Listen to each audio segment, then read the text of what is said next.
서울의 밤하늘을 화려하게 수놓는 네온 사인보다 더욱 눈부시게 빛나는 곳이 있다면 그것은 바로 아름그룹의 연말 파티가 열리고 있는 호텔 그랜드 볼룸일 것입니다.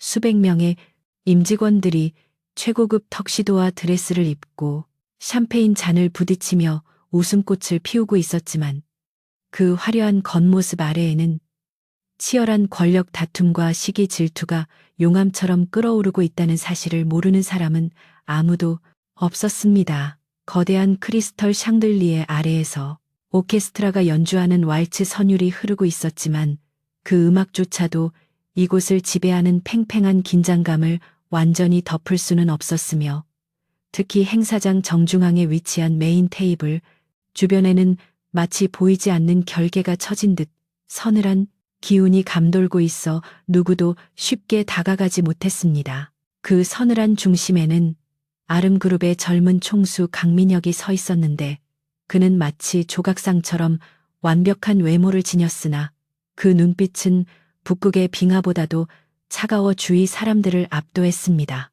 그는 끊임없이 다가와 아부를 떨거나 은근한 탐색전을 벌이는 이사들과 외부 인사들을 기계적인 미소로 응대하고 있었지만 그의 신경은 예민하게 날이 서 있어 주변의 모든 움직임을 본능적으로 감지하고 있었습니다. 민혁에게 있어 이런 파티는 즐거움을 위한 자리가 아니라 자신의 목을 노리는 하이에나들이 얼마나 더 교묘해졌는지를 확인하는 전장에 불과했기에 그는 손에 든 와인잔을 입에 대지 않은 채 그저 붉은 액체가 흔들리는 모습만을 무심하게 응시하며 지루함과 경계심 사이에서 줄타기를 하고 있었습니다. 한편 연회장 구석진 자리에는 인사팀 직원 한서윤이 동료들의 등살에 떠밀려 연거푸 들이킨 술기운에 비틀거리고 있었는데 그녀는 평소 존재감 없는 두꺼운 안경과 헐렁한 정장, 차림으로 눈에 띄지 않는 삶을 살아왔습니다. 하지만 알코올이 혈관을 타고 흐르며 이성을 마비시키자 그녀의 깊은 곳에 잠재되어 있던 날카로운 관찰력과 억눌린 본능이 서서히 고개를 들기 시작했고 흐릿해진 시야 속에서도 유독 한 곳만이 선명하게 포착되는 기이한 현상을 경험하게 되었습니다. 그것은 바로 강민혁이 들고 있는 와인잔을 향해 누군가가 아주 미세한 가루를 타는 장면이었는데 일반적인 사람들의 눈에는 웨이터의 실수나 빛의 강민혁이 들고 있는데 굴절로 보였을 그 찰나의 순간이 서윤의 눈에는 슬로우 모션처럼 정확하게 각인되었습니다. 취기가 머리끝까지 오른 서윤은 이성이 경고하는 소리를 무시한 채 비틀거리는 걸음으로 무대 중앙을 향해 걸어갔고 그녀의 돌발 행동에 주변 사람들이 웅성거리며 귀를 터주기 시작했습니다. 평소라면 감히 쳐다보지도 못했을 최고 경영자에게 직진하는 그녀의 모습은 마치 불을 향해 뛰어드는 나방처럼 위태로워 보였지만 그녀의 눈동자는 술에 취해 풀려있는 와중에도 기이한 빛을 띠고 있었습니다. 경호원들이 당황하여 그녀를 제지하려 다가오는 순간 서윤은 발이 꼬인 척하며 강민혁의 품으로 쓰러지듯 안겨들었고 그 충격으로 민혁이 들고 있던 와인잔이 바닥에 떨어지며 날카로운 파열음과 함께 산산조각이 나면서 붉은 파편이 사방으로 튀었습니다. 갑작스러운 소란에 연회장의 음악이 뚝 끊기고 수백 개의 시선이 두 사람에게 집중되었는데 민혁은 자신의 가슴팍을 움켜쥐고 있는 이 당돌한 여직원을 밀어내려다 그녀가 내뱉는 뜻밖의 말에 동작을 멈췄습니다. 서윤은 민혁의 넥타이를 잡아당겨 그의 귀에 입술을 바짝 갖다 대고는 술 냄새와 달콤한 향수 냄새를 동시에 풍기며 혀꼬인 목소리로 중얼거렸지만 그 내용은 민혁의 등골을 서늘하게 만들기에 충분했습니다. 그녀는 사장님 제가 진짜 좋아하는데요 라는 전형적인 주사처럼 들리는 고백을 내뱉은 직후 아주 작고 은밀한 목소리로 삼시 방향 웨이터가 반지에 묻은 독을 잔에 탔어요. 마시면 죽어요 라는 섬뜩한 경고를 덧붙였습니다. 민혁이 충격에 휩싸여 그녀를 내려다보는 사이 서윤은 마지막 남은 정신의 끈을 놓고 그의 품에서 정신을 잃어버렸고 연회장은 순식간에 웅성거리는 소리로 가득 찼습니다. 사람들은 겁없는 여직원이 술김에 사장에게 달려들어 추태를 부렸다고 수군거렸지만 민혁의 시선은 바닥에 쏟아진 와인이 카펫을 검붉게 물들이며 미세하게 거품을 일으키는 현상을 놓치지 않았습니다. 그는 즉시 비서실장에게 눈짓을 보내 상황을 정리하게 하고 기절한 서윤을 자신의 개인 수행원들에게 맡겨 조용히 데려가도록 지시하면서도 겉으로는 불쾌한 기색을 내비치며 상황을 무마했습니다. 그날 밤 민혁은 누구에게도 알리지 않고 잠시 방향에 있던 웨이터의 신원을 조회하는 한편 자신의 목숨을 구한 이 정체불명의 여직원에 대한 모든 기록을 찾아내라고 명령했습니다. 다음 날 아침 숙취로 깨질 듯한 머리를 부여잡고 일어난 서윤은 끊겨버린 필름 사이로 드문드문 떠오르는 어젯밤의 기억에 경악하며 침대에서 굴러 떨어졌습니다. 자신이 하늘 같은 그룹 대표의 품에 안겨 사랑 고백을 했다는 사실은 기억나지만 정작 중요한 독살 경고에 대한 기억은 알코올과 함께 증발해버린 상태였기에 그녀는 이제 자신의 인생이 끝장났다고 생각했습니다. 해고는 물론이고 블랙리스트에 올라 업계에서 매장당할 것이라는 공포에 휩싸인 채 그녀는 떨리는 손으로 옷을 챙겨 입고 출근길에 올랐지만 회사 로비에 들어서는 순간 느껴지는 직원들의 따가운 시선과 수군거림은 그녀의 예감이 틀리지 않았음을 증명하고 있었습니다. 서윤이 무거운 발걸음으로 엘리베이터를 향해 가고 있을 때 로비의 자동문이 열리며 검은 양복을 입은 경호원들의 호의를 받으며 강민혁이 등장했고 순식간에 로비는 쥐 죽은 듯 고요해졌습니다. 평소라면 전용 엘리베이터로 직행했을 그가 오늘은 웬일인지 직원들이 지나다니는 로비 중앙으로 걸어오고 있었고 그의 차가운 시선이 정확하게 서윤을 향해 꽂히자 그녀는 그 자리에 얼어붙고 말았습니다. 주변의 직원들은 이제 서윤이 공개적으로 망신을 당하고 쫓겨날 것이라 예상하며 숨을 죽이고 지켜보았고 서윤 역시 고개를 푹 숙인 채 다가올 처분을 기다리며 입술을 깨물었습니다. 그녀는 떨리는 목소리로 죄송합니다. 대표님, 어제는 제가 실수를 일하며 변명을 하려 했지만 민혁은 손을 들어 그녀의 말을 막았습니다. 민혁은 서윤의 코앞까지 다가와 멈춰섰고 그의 큰 키와 압도적인 존재감은 서윤을 작아지게 만들었지만 그는 예상과 달리 그녀를 비난하거나 경멸하는 표정이 아니었습니다. 그는 주머니에서 손을 빼며 서윤의 턱을 가볍게 들어 올려 시선을 맞추었고 그 행동에 로비에 있던 수많은 직원들과 안내 데스크의 직원들까지 경악하여 입을 다물지 못했습니다.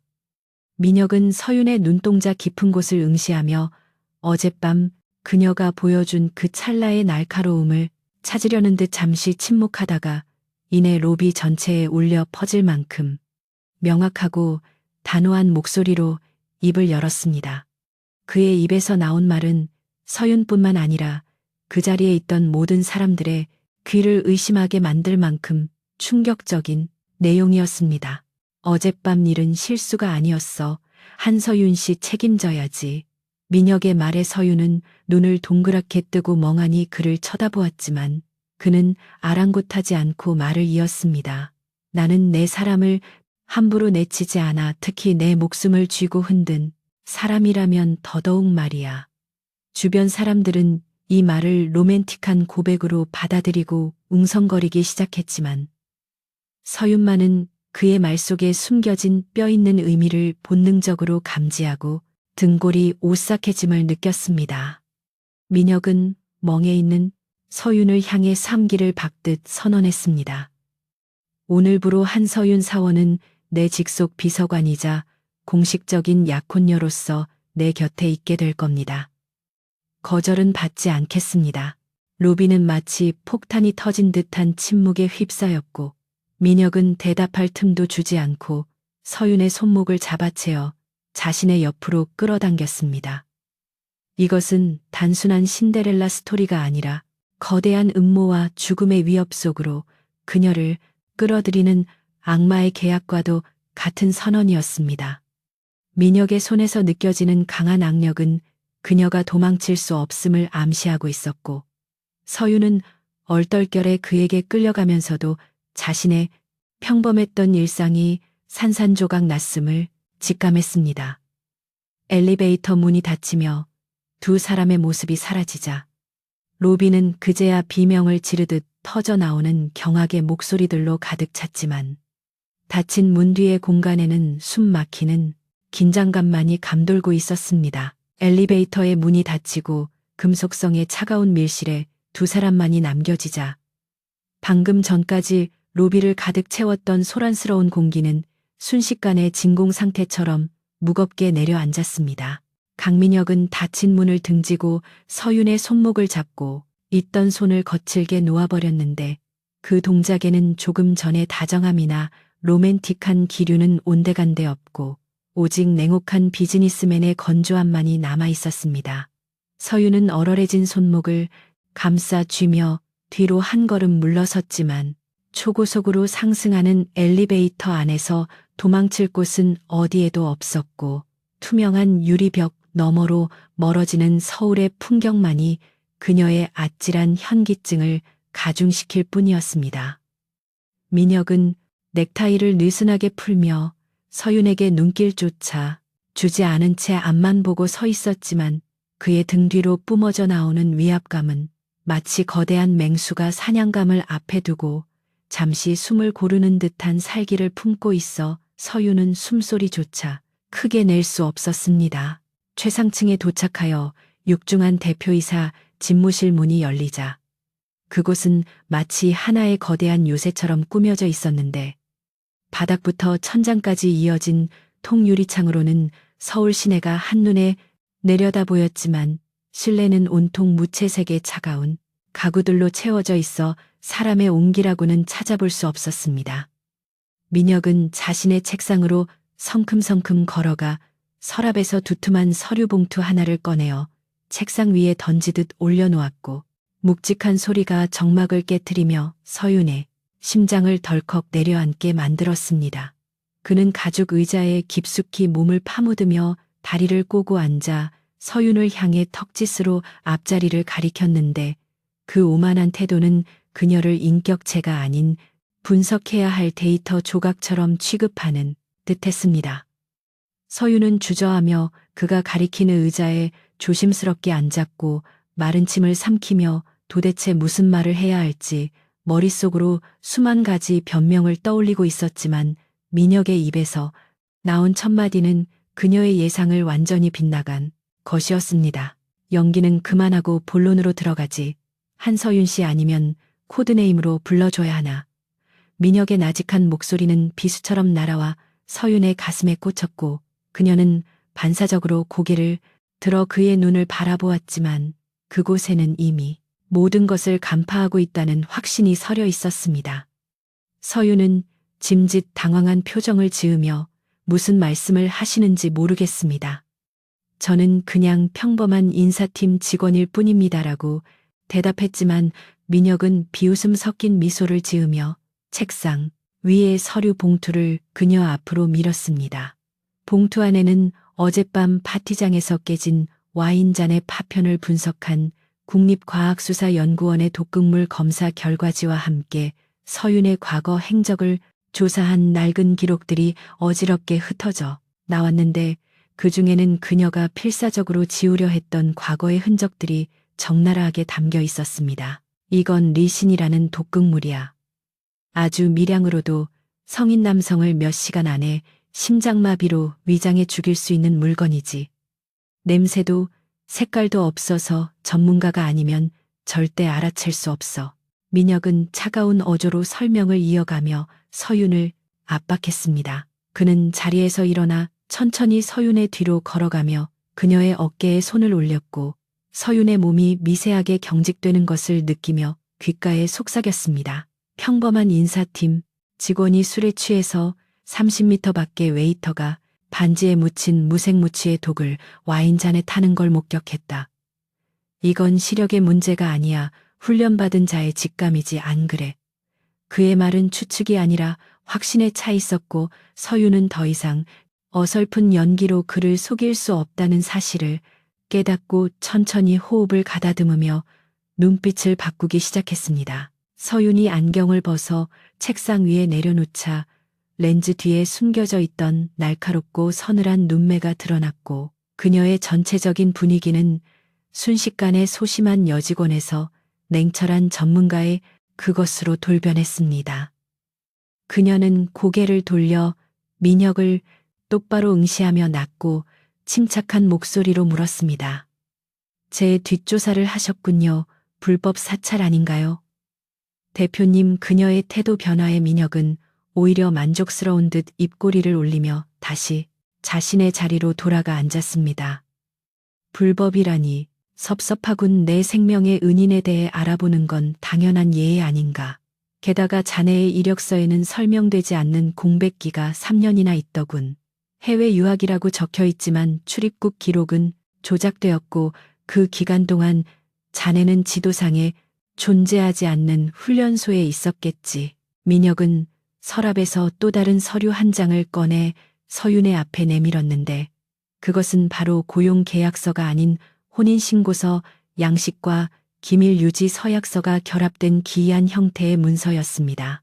서윤이 의아한 표정으로 서류를 훑어보는 사이 민혁은 깍지를 끼고 몸을 앞으로 기울이며 자신의 제안을 설명하기 시작했습니다. 지금 내 주변에는 나를 죽이지 못해 안달난 하이에나들이 득실거려 이 사회의 절반은 적이고 비서실조차 완전히 믿을 수 없는 상황이지. 나에게는 단순한 경호원이 아니라 적들의 움직임을 미리 읽어내고 내 등 뒤를 맡길 수 있는 사냥개가 필요해.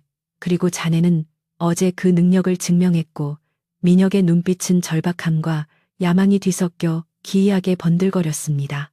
하지만 왜 하필 약혼녀입니까? 그냥 비밀 경호원으로 고용하면 되잖아요. 서윤이 날카롭게 반문하자 민혁은 기다렸다는 듯 대답했습니다. 자네가 어제 로비에서 벌인 소동 덕분에 전 직원이 자네 얼굴을 알게 됐어. 갑자기 인사팀 직원을 비서로 발령내면 의심만 살 뿐이지. 하지만 사랑의 눈먼 CEO가 사고친 여직원을 곁에 둔다는 설정이라면 이야기가 달라져. 사람들은 자네를 신데렐라라 부르며 질투하고 비웃느라 자네의 진짜 능력을 의심하지 않을 거야.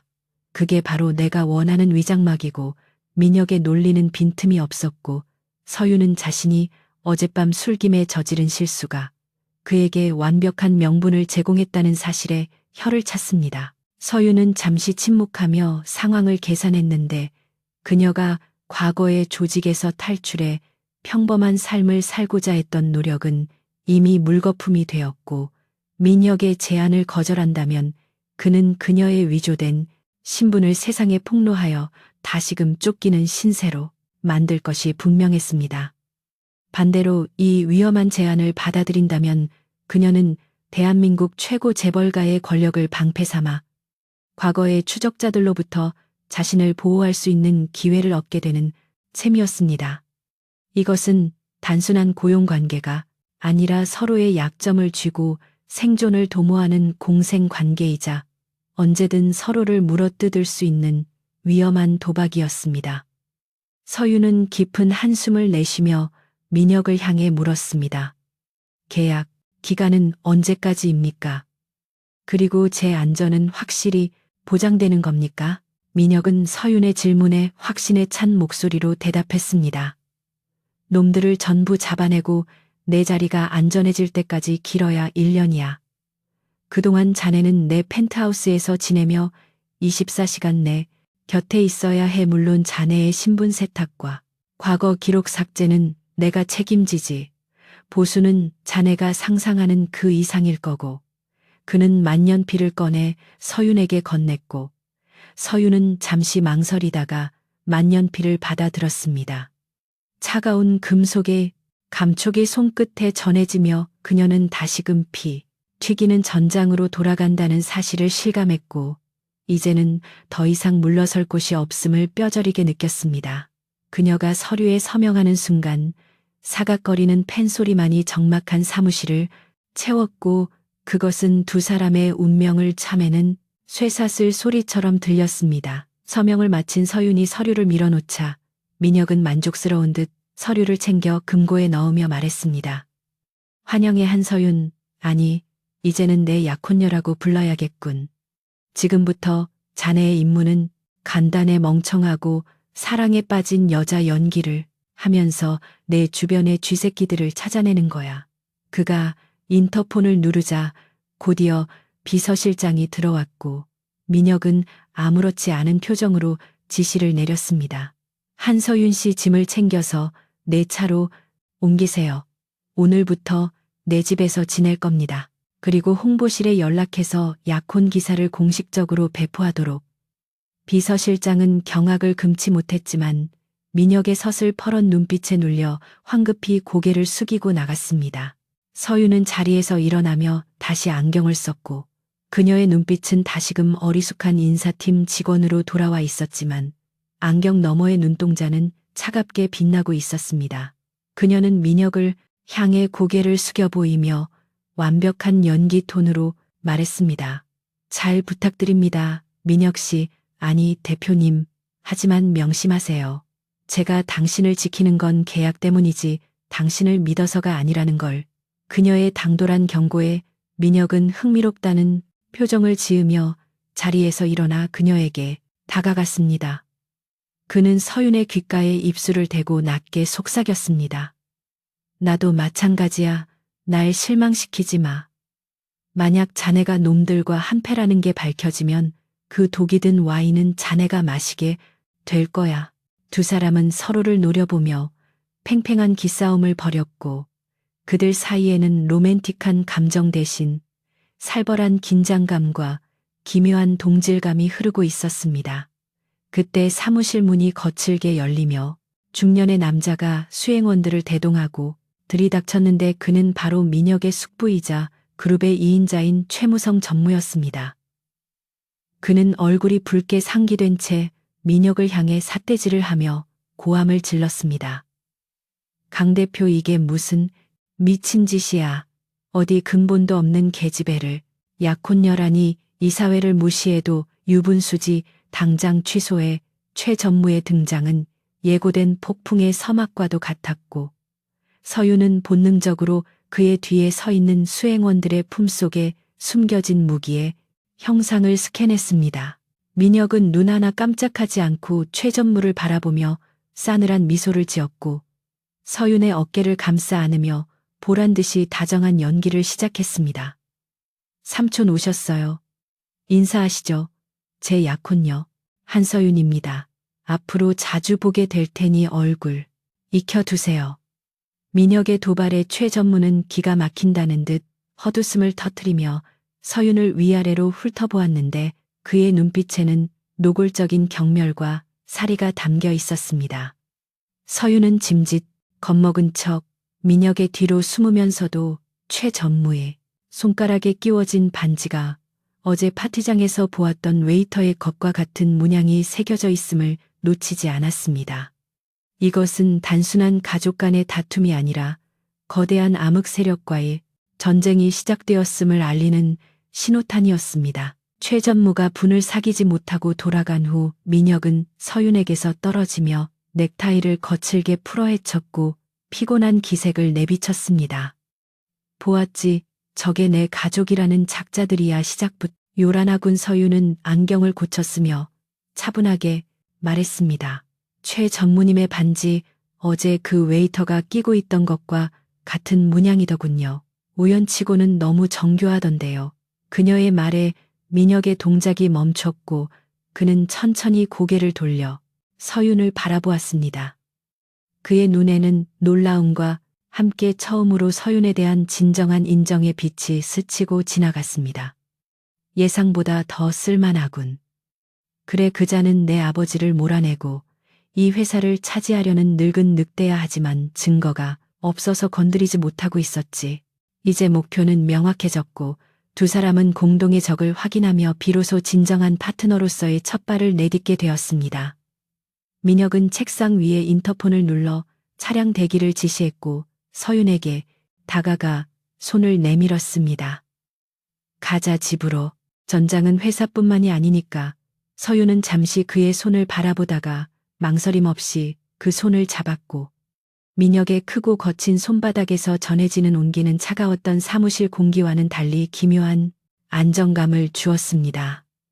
두 사람이 손을 잡고 사무실을 나서는 모습은 겉보기에는 완벽한 연인의 모습이었지만 그들의 맞잡은 손에는 서로를 이용하고 감시하며 동시에 지켜내야 한다는 무거운 맹세가 담겨 있었습니다.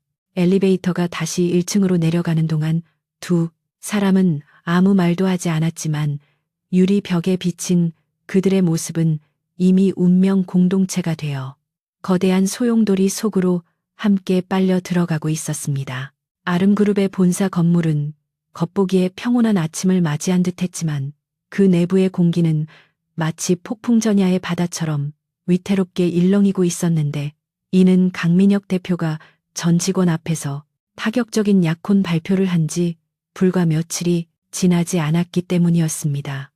한서유는 평소와 다름없는 헐렁한 정장 차림으로 사무실에 들어섰지만 그녀를 대하는 동료들의 태도는 180도 달라져 있었고 그 시선 속에는 부러움보다는 질투와 의심 그리고 경멸이 뒤섞인 차가운 가시가 박혀 있었습니다.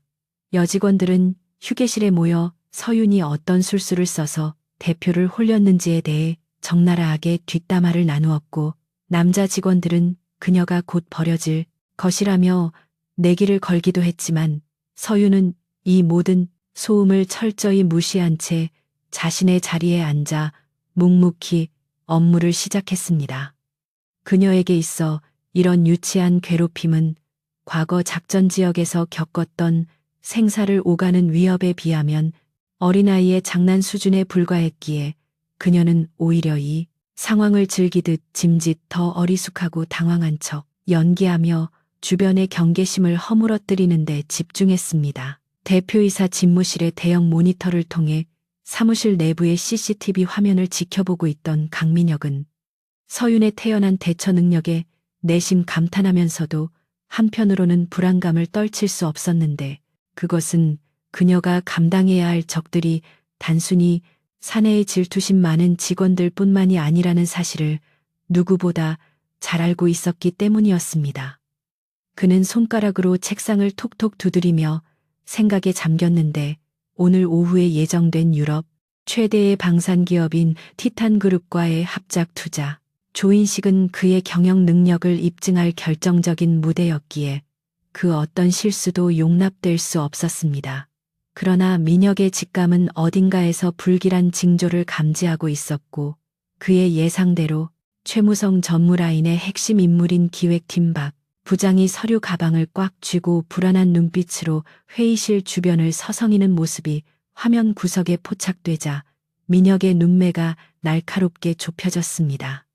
민혁은 즉시 비서실장에게 보안팀을 강화하라고 지시했지만 내부의 적은 언제나 가장 안전하다고 믿는 곳에서 허점을 찌르고 들어온다는 것을 알고 있었습니다. 한편 최무성 전무는 자신의 비밀 접견실에서 박 부장에게 마지막 지령을 내리고 있었는데 그의 계획은 단순히 조인식을 망치는 수준을 넘어 강민혁을 국제적인 망신거리로 만들고 경영권 방어에 치명타를 입히는 것이었습니다. 그는 박 부장에게 특수 제작된 USB를 건네며 으르렁거리는 목소리로 말했는데 이 안에는 오늘 발표할 합작 프로젝트의 핵심 기술 데이터 대신 경쟁사의 로고와 조롱, 섞인 문구가 뜨도록 설정된 악성 바이러스가 심어져 있었습니다. 최 전무는 이 사태가 터지면 모든 책임을 보안 관리를 소홀히 한 민혁에게 돌리고 이사회에서 그의 해임안을 상정할 명분을 얻게 될 것이라는 생각에 회심의 미소를 지었습니다. 박 부장은 식은땀을 흘리면서도 자신의 승진과 보너스를 담보로 한 이 위험한 도박에 동참할 수밖에 없었고 떨리는 손으로 USB를 받아들고는 결전의 장소인 대회의실로 향했습니다. 이 모든 대화가 도청이 불가능한 특수 방음실에서 이루어졌기에 그들은 자신들의 음모가 완벽하다고 믿고 있었지만 그들은 한서윤이라는 변수를 계산에 넣지 못했습니다. 점심시간이 되어 사무실이 텅 비자 서윤은 샌드위치를 먹는 척하며 휴게실에 남아 있었지만 그녀의 신경은 온통 복도 끝에 위치한 서버실과 대회의실 쪽으로 쏠려 있었고 그녀는 아까부터 박 부장이 유난히 자주 화장실을 들락거리며 손수건으로 땀을 닦는 행동 패턴을 분석하고 있었습니다. 그녀는 박 부장의 동공이 미세하게 확장되어 있고 걸음걸이가 평소보다 빨라진 것을 통해 그가 극도의 긴장 상태에 있음을 간파했고 오늘 조인식이 그 타겟이 될 것임을 직감했습니다.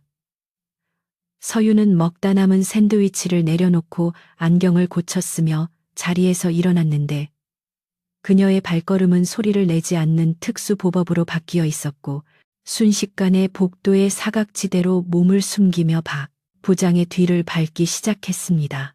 그녀는 복도에 설치된 장식용 거울과 유리의 반사를 이용하여 박 부장이 대회의실의 프레젠테이션용 노트북에 접근하는 것을 확인했고 그가 주머니에서 무언가를 꺼내 포트에 꽂는 찰나에 순간을 놓치지 않았습니다. 박 부장이 작업을 마치고 황급히 회의실을 빠져나가자 서윤은 청소 카트를 밀고 지나가는 미화원인 척 위장하여 자연스럽게 회의실 근처로 접근했지만 회의실 입구에는 최 전무가 심어놓은 사설 경호원 2명이 지키고서 있어 일반적인 방법으로는 진입이 불가능했습니다. 서윤은 잠시 고민하다가 복도 끝에 있는 화재 경보기 대신 스프링클러 배관의 압력 밸브를 미세하게 조작하여 오작동을 유도하는 방법을 택하지 않고 더 은밀한 방식을 사용하기로 결정했습니다. 그녀는 주머니에서 소형전파 방해장치를 꺼내어 작동시켰고 경호원들의 무선 이어폰에 날카로운 고주파 소음이 발생하도록 유도하여 그들이 괴로워하며 귀를 막고 잠시 자리를 비우는 틈을 만들어냈습니다. 그 짧은 10초의 공백 동안 서윤은 마치 그림자처럼 회의실 안으로 미끄러져 들어갔고 닫힌 문 뒤에서 그녀는 더 이상 어리숙한 여직원이 아닌 냉철한 해결사로서 노트북 앞에 섰습니다. 서윤이 노트북을 확인해 보니 예상대로 발표 파일은 바이러스에 감염되어 실행되는 즉시 스크린에 낯뜨거운 영상과 함께 시스템을 마비시키는 코드가 작동하도록 설정되어 있었는데 조인식 시작까지는 불과 20분밖에 남지 않은 상황이었습니다. 그녀는 침착하게 자신의 스마트폰을 노트북에 연결하여 바이러스 코드를 격리하고 백업 서버에 있는 원본 파일을 불러와 덮어 씌우는 작업을 시작했지만 해킹 방지 프로그램이 작동하며 경고음이 울릴 위기에 처했습니다. 서윤은 손가락이 보이지 않을 정도로 빠른 속도로 키보드를 두드리며 보안벽을 우회했고 식은땀이 등줄기를 타고 흘러내리는 긴박한 상황 속에서도 그녀의 표정은 차갑게 가라앉아 있었습니다. 마침내 엔터키를 누르자 화면의 경고창이 사라지고 정상적인 프레젠테이션 화면이 로딩되었지만 그때 회의실 문이 덜컥거리며 누군가 들어오려는 소리가 들렸습니다. 서윤은 즉시 연결 흔적을 지우고 책상 밑으로 몸을 숨기려 했지만 문이 열리며 들어온 사람은 경호원이 아닌 민혁이었고 그는 굳은 표정으로 회의실을 점검하러 들어왔다가 책상 아래에 웅크리고 있는 서윤을 발견하고 멈칫했습니다. 민혁이 입을 열기도 전에 서윤은 검지를 입술에 대며 조용히 하라는 신호를 보냈고 노트북 화면을 가리키며 작은 목소리로 상황을 설명했습니다. 박 부장이 파일을 바꿔치기 했어요. 바이러스가 심어져 있었는데 제가 원본으로 복구해뒀습니다. 지금 나가면 의심받을 테니 대표님이 저를 혼내는 척 연기해주세요. 민혁은 상황을 파악하고는 순식간에 표정을 바꾸어 큰 소리로 서윤을 질책하는 연기를 시작했고 밖에서 대기하던 직원들이 그 소리를 듣고 웅성거리기 시작했습니다. 민혁은 서윤을 거칠게 밖으로 내보내는 척하며 그녀의 손에 작은 쪽지를 쥐어주었고 서윤은 눈물을 훔치는 시잡을 하며 회의실을 뛰쳐나갔습니다. 오후 이시정각 화려한 조명 아래서 티탄 그룹과의 조인식이 시작되었고 최무성 전무는 회심의 미소를 지으며 앞자리에 앉아 민혁이 단상에 오르는 모습을 지켜보고 있었는데 그는 잠시 후 벌어질 대참사를 상상하며 희열을 느끼고 있었습니다.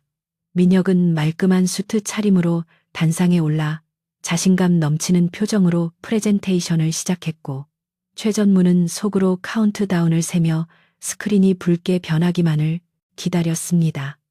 그러나 민혁이 리모컨을 누르자 스크린에는 최 전무가 기대했던 끔찍한 영상 대신 아름그룹의 비전과 기술력이 담긴 완벽한 그래픽이 웅장한 음악과 함께 펼쳐졌고 장내에는 감탄사가 터져 나왔습니다.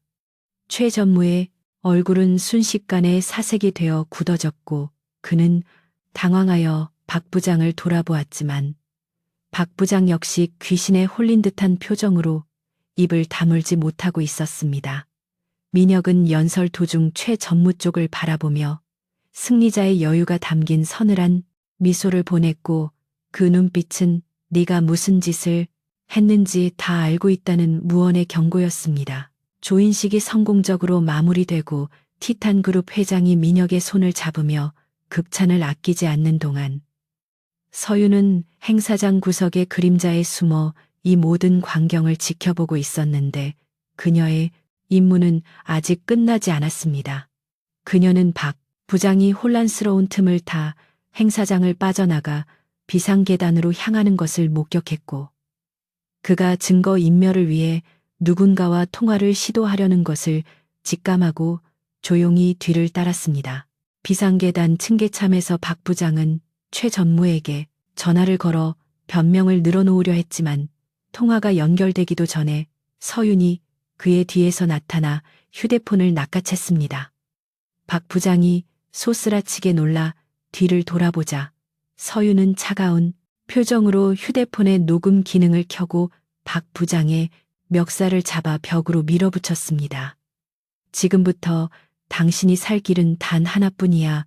최 전무가 시켰다는 걸 자백하고 증거를 남겨 그녀의 악력은 건장한 남성인 박 부장을 제압하기에 충분했고 박 부장은 공포에 질려 고개를 끄덕일 수밖에 없었습니다. 그날 밤 민혁의 펜트하우스로 돌아온 두 사람은 비로소 긴장을 풀고 마주 앉았는데 거실 테이블 위에는 서윤이 확보한 박 부장의 자백 녹음 파일과 바이러스가 담긴 원본 USB가 놓여 있었습니다. 민혁은 넥타이를 풀며 와인 두 잔을 따랐고 한 잔을 서윤에게 건네며 진심 어린 눈빛으로 그녀를 바라보았습니다. 오늘 자네가 아니었으면 난 끝장났을 거야. 단순히 회사를 잃는 게 아니라 내 명예와 인생이 바닥으로 추락했겠지. 고마워. 진심으로 서윤은 와인잔을 받아들며 씁쓸한 미소를 지었습니다. 고맙다는 말은 일러요. 최 전무는 이번 실패로 더 독이 올라서 덤벼들 겁니다. 다음번엔 단순한 망신 주기가 아니라 진짜 목숨을 노릴지도 몰라요. 그녀의 경고는 현실적인 무게감을 가지고 있었지만 민혁은 더 이상 두려워하는 기색이 아니었습니다.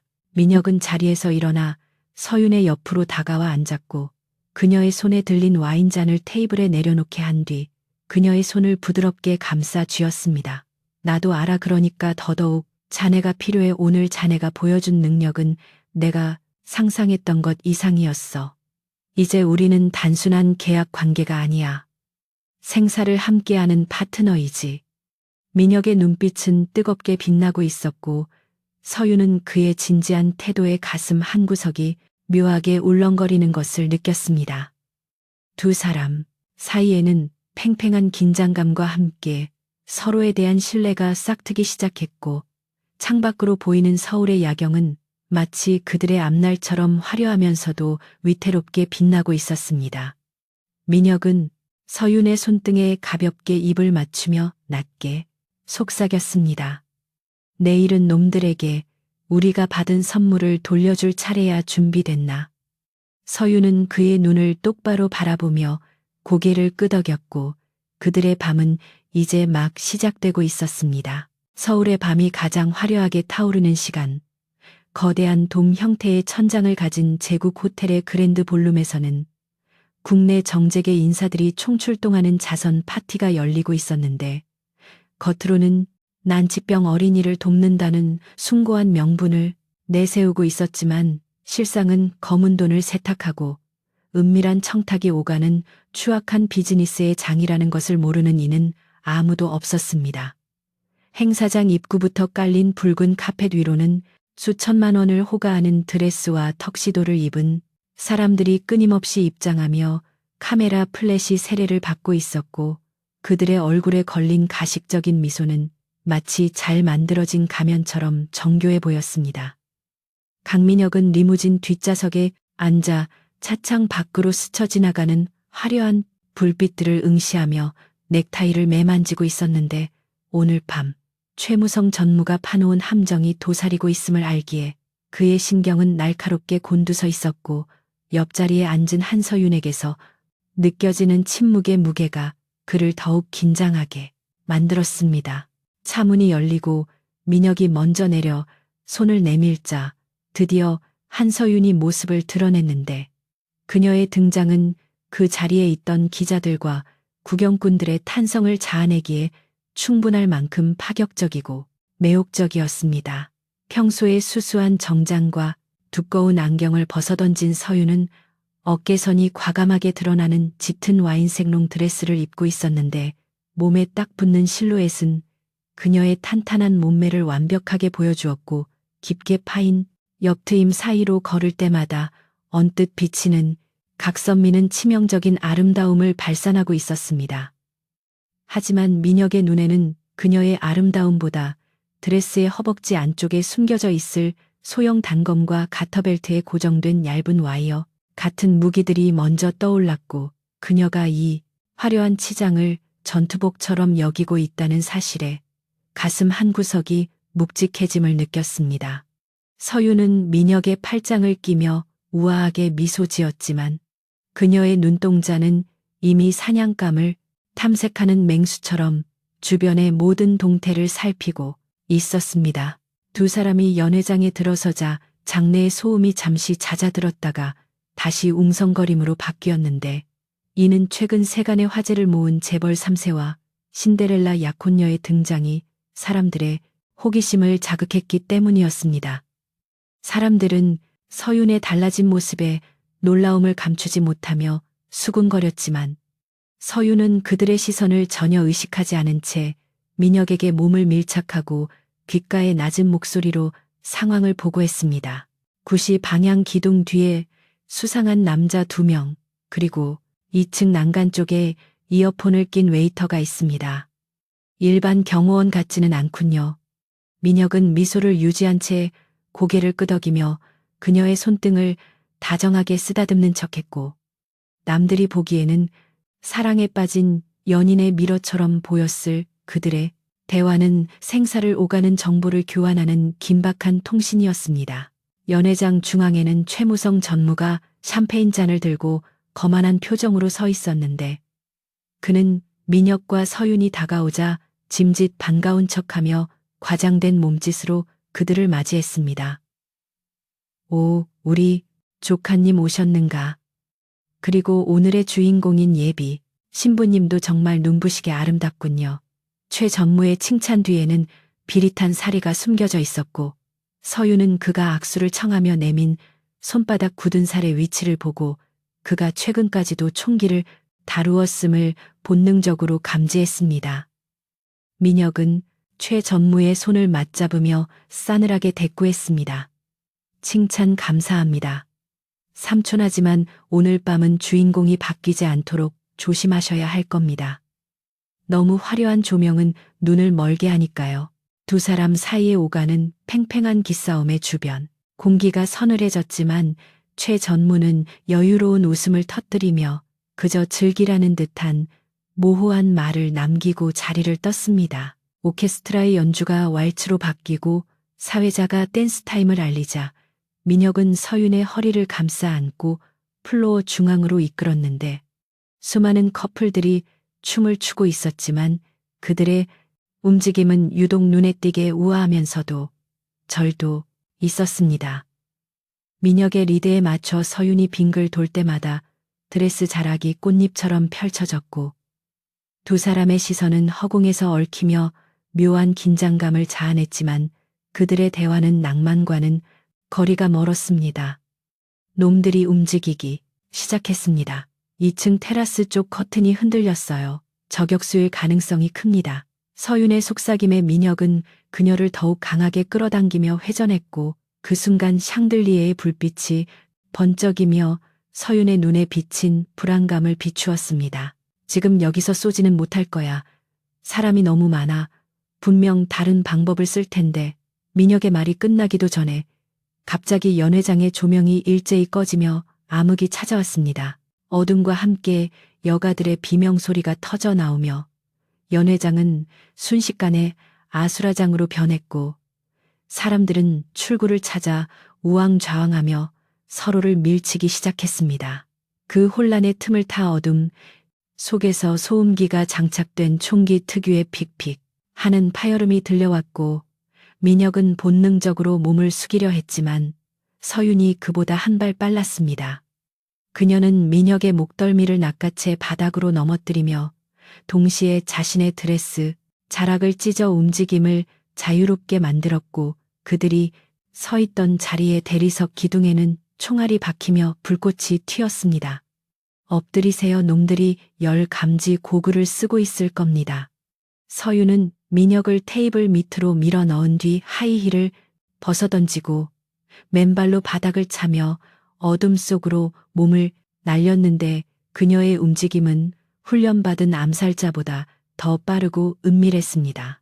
서윤은 청각과 후각에 의존하여 적들의 위치를 파악했는데 화약 냄새와 군화 발소리가 들려오는 방향으로 몸을 낮추어 접근하며 손에 쥐고 있던 와인잔을 깨뜨려 날카로운 유리 조각을 무기로 삼았습니다. 어둠 속에서 적의 형체가 희미하게 보이자 그녀는 망설임 없이 도약하여 상대의 목을 조르며 제압했고 둔탁한 타격음과 함께 첫 번째 암살자가 바닥에 쓰러졌습니다. 그녀는 쓰러진 적의 품에서 무전기를 탈취하여 놈들의 교신 내용을 엿들었는데 그들은 민혁을 생포하는 것이 아니라 즉시 사살하라는 명령을 받고 있었습니다. 서윤은 이를 악물고 민혁이 숨어있는 테이블 쪽으로 시선을 돌렸지만 이미 다른 암살자 2명이 그곳을 향해 포위망을 좁혀오고 있는 절체절명의 상황이었습니다. 민혁은 테이블 밑에서 숨을 죽이고 있었지만 다가오는 발소리가 자신의 심장 박동 소리와 겹쳐지며 극도의 공포를 느꼈고 무력하게 숨어 있어야만 하는 자신의 처지의 분노가 치밀어 올랐습니다. 그때 쾅하는 굉음과 함께 테이블이 뒤집히며 암살자 한 명이 민혁을 향해 총구를 겨누었고 민혁은 죽음을 직감하며 눈을 질끈 감았지만 총성은 울리지 않았습니다. 눈을 떴을 때 그가 본 것은 암살자의 팔을 비틀어 총구를 천장으로 향하게 한 채 처절한 육탄전을 벌이고 있는 서윤의 모습이었습니다.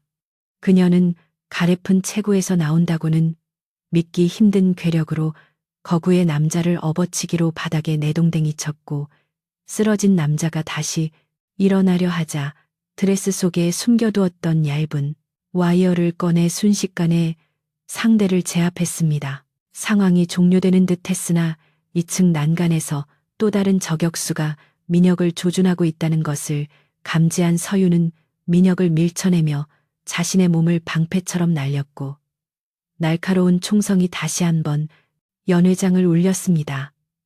서윤의 왼쪽 어깨에서 붉은 피가 솟구치며 그녀의 몸이 휘청거렸지만 그녀는 고통을 삼키며 바닥에 떨어진 권총을 집어들어 2층을 향해 정확하게 격발했습니다. 단 한 발의 총성이 울리고 2층 난간에 있던 저격수가 비명과 함께 추락하자 연회장은 다시금 정적에 휩싸였고 비상전력이 가동되며 희미한 조명이 들어왔습니다. 민혁은 피를 흘리며 쓰러지는 서윤을 받아 안았고 그녀의 하얀 드레스가 붉게 물들어가는 것을 보며 이성을 잃고 소리쳤습니다. 서윤아, 정신 차려. 구급차 불러. 당장. 서유는 흐릿해지는 의식 속에서도 민혁의 뺨에 묻은 피를 닦아주려 손을 뻗었지만 힘이 들어가지 않아 손은 허공에서 힘없이 떨어졌고, 민혁은 그녀의 손을 꽉 잡으며 눈물을 글썽였습니다. 당신 미쳤어. 왜 내 대신 총을 맞아? 민혁의 떨리는 목소리에 서유는 핏기 없는 입술로 간신히 미소를 지으며 속삭였습니다. 계약 조건이었잖아요. 당신을 지키는 거. 서유는 더 이상 말을 잇지 못하고 민혁의 품에서 기절했고, 때마침 경찰 특공대와 구급대원들이 연회장 안으로 들이닥치며 상황은 수습 국면으로 접어들었습니다.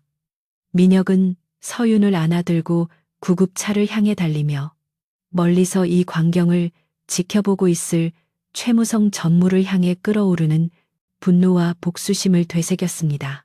병원 응급실 앞 복도에서 민혁은 피 묻은 셔츠 차림으로 망연자실하게 앉아 수술 중이라는 붉은 등이 꺼지기만을 기다리고 있었는데, 그의 머릿속은 복잡한 감정들로 뒤엉켜 있었습니다. 처음에는 그녀를 단순히 유능한 도구로만 생각했지만 오늘 밤 자신을 위해 목숨을 던진 그녀의 모습을 보며 그는 서윤이 자신에게 있어 단순한 비즈니스 파트너 그 이상의 의미가 되어버렸음을 인정하지 않을 수 없었습니다. 비서실장이 다가와 최 전무가 이번 사건을 외부 테러 단체의 소행으로 위장하여 언론에 배포하고 있다고 보고했지만 민혁의 귀에는 아무것도 들리지 않았습니다. 지금 그에게 중요한 것은 회사의 경영권이나 복수가 아니라 수술실 안에 누워있는 저 여자의 생사뿐이었고, 그는 난생 처음으로 신에게 간절히 기도했습니다. 수술이 끝나고 의사가 나와 총알이 다행히 급소를 피했다는 소식을 전하자 민혁은 그제야 참고 있던 숨을 토해내며 다리에 힘이 풀려 주저앉을 뻔했습니다. 그는 마취에서 덜 깬 서윤이 누워있는 회복실로 들어가 그녀의 창백한 얼굴을 내려다보았는데, 평소에 강인하고 냉철했던 모습은 온데간데 없고 너무나도 작고 연약해 보이는 그녀의 모습에 가슴이 미어지는 듯 했습니다. 민혁은 서윤의 머리카락을 쓸어 넘기며 그녀의 귓가에 작게 속삭였습니다. 미안해. 그리고 고마워. 이제부터는 내가 널 지킬게. 이건 계약이 아니야. 내 진심이야. 그의 고백은 잠든 서윤의 무의식 속에 닿았는지 그녀의 눈가에 맺힌 눈물이 베개 위로 조용히 흘러내렸습니다. 다음 날 아침 의식을 되찾은 서윤은 어깨의 통증과 함께 눈을 떴고 자신의 곁에서 불편한 자세로 쪽잠이 든 민혁을 발견하고는 당황스러움과 동시에 묘한 안도감을 느꼈습니다. 그녀가 몸을 움직이자 민혁이 화들짝 놀라 깨어났고 두 사람의 시선이 마주치자 어색한 침묵이 흘렀지만 그 침묵은 이전과 달리 따뜻한 기류를 품고 있었습니다. 민혁은 헛기침을 하며 물을 건넸고 서윤은 물을 마신 뒤 덤덤하게 물었습니다. 상황은 어떻게 됐나요? 최 전무는요. 그녀의 프로페셔널한 태도에 민혁은 씁쓸한 미소를 지으며 대답했습니다. 당신이 걱정할 일은 아니야. 지금은 회복에만 집중해.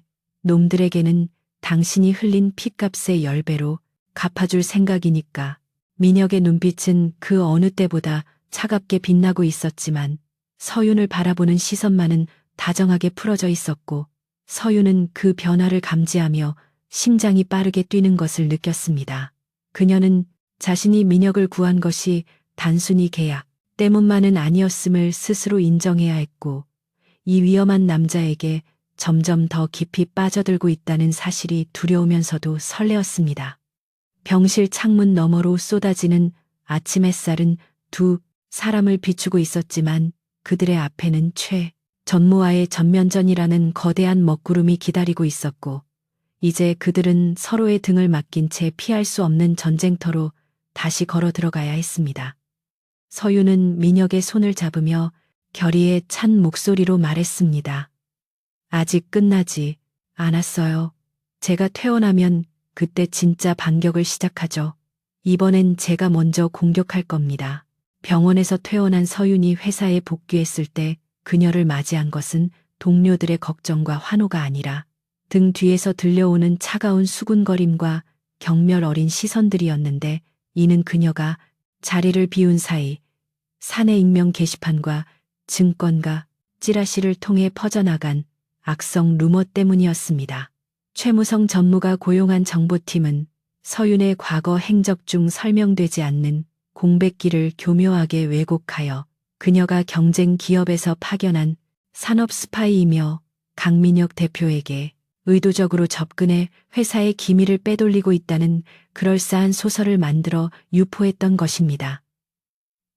직원들은 그녀가 보여주었던 영웅적인 행동조차도 민혁의 환심을 사기 위한 자작극이었다고 믿기 시작했고, 서윤이 지나갈 때마다 노골적으로 불쾌감을 드러내거나 자리를 피하는 등 그녀를 철저히 고립시켰습니다. 서윤은 이러한 반응을 예상했다는 듯 무표정한 얼굴로 자신의 자리로 돌아갔지만, 책상 위에 놓인 찢어진 사진들과 욕설이 적힌 쪽지들을 보며 이번 싸움이 결코 쉽지 않을 것임을 직감했습니다. 같은 시각 대표이사 집무실에서는 긴급 이사회가 소집되어 숨막히는 긴장감이 감돌고 있었는데, 최 전무는 회심의 미소를 감추며 테이블 위에 서윤의 위조된 여권 사본과 정체불명의 계좌 내역이 담긴 서류 뭉치를 던지듯 내려놓았습니다.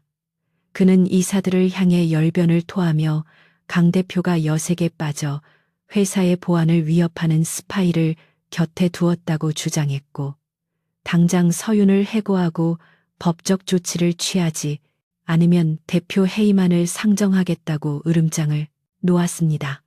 이사들은 동요하며 민혁에게 해명을 요구했고, 민혁은 굳게 다문 입술로 최 전무를 노려보았지만 그가 제시한 증거들은 너무나 정교하게 조작되어 있어 당장의 말로 반박하기에는 역부족이라는 것을 깨달았습니다. 민혁은 주먹을 꽉 쥐어 손톱이 살을 파고들 만큼 분노를 억눌렀지만, 지금 여기서 감정적으로 대응했다가는 서윤과 회사 모두를 잃게 될 것이라는 냉철한 판단을 내렸습니다. 민혁은 긴 침묵 끝에 결심을 굳힌 듯 인터폰을 눌러 비서실장에게 한서윤을 당장 집무실로 호출하라고 지시했고, 그의 목소리는 소름 끼칠 정도로 차갑고 건조하여 듣는 이들의 등골을 오싹하게 만들었습니다. 잠시 후 서윤이 집무실 문을 열고 들어오자 민혁은 자리에서 벌떡 일어나 그녀의 얼굴을 향해 서류 뭉치를 집어던졌고, 종이들이 허공에 흩날리며 서윤의 뺨과 어깨를 스치고 바닥으로 떨어졌습니다. 민혁은 핏발선 눈으로 고함을 지르며 네가 감히 나를 속여내 등 뒤에서 칼을 꽂을 준비를 하고 있었단 말이지. 당장 내 눈앞에서 꺼져라고 소리쳤습니다.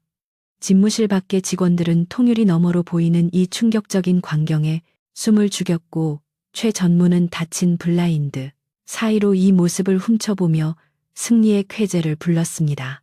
서윤은 바닥에 흩어진 서류들을 내려다보다가 천천히 고개를 들어 민혁을 바라보았는데, 그녀는 그의 폭언이 진심이 아님을 알고 있었지만 그가 처한 상황이 얼마나 위태로운지를 깨닫고 가슴 한구석이 찢어지는 듯한 통증을 느꼈습니다. 민혁의 눈동자는 분노를 연기하고 있었지만 그 깊은 곳에는 서윤에 대한 미안함과 절박함, 그리고 반드시 다시 데리러 오겠다는 무언의 약속이 담겨 떨리고 있었기 때문입니다. 서윤은 그의 의도를 완벽하게 파악하고 입술을 깨물며 배신감에 치를 떠는 여자의 연기를 시작했고, 떨리는 목소리로 변명하려 했지만 민혁은 듣기 싫다는 듯 그녀의 말을 자르고 경비원들을 호출했습니다.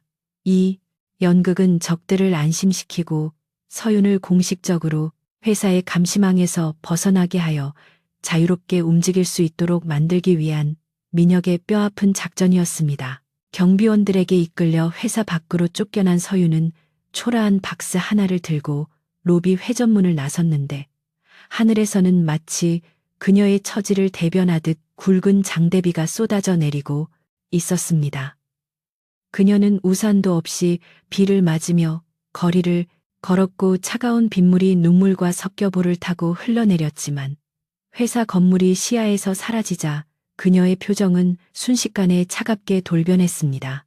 그녀는 골목길로 접어들어 미리 준비해 둔 검은색 모자와 마스크를 착용하고 택시를 잡아타며 누구도 예상하지 못한 행선지로 향했습니다.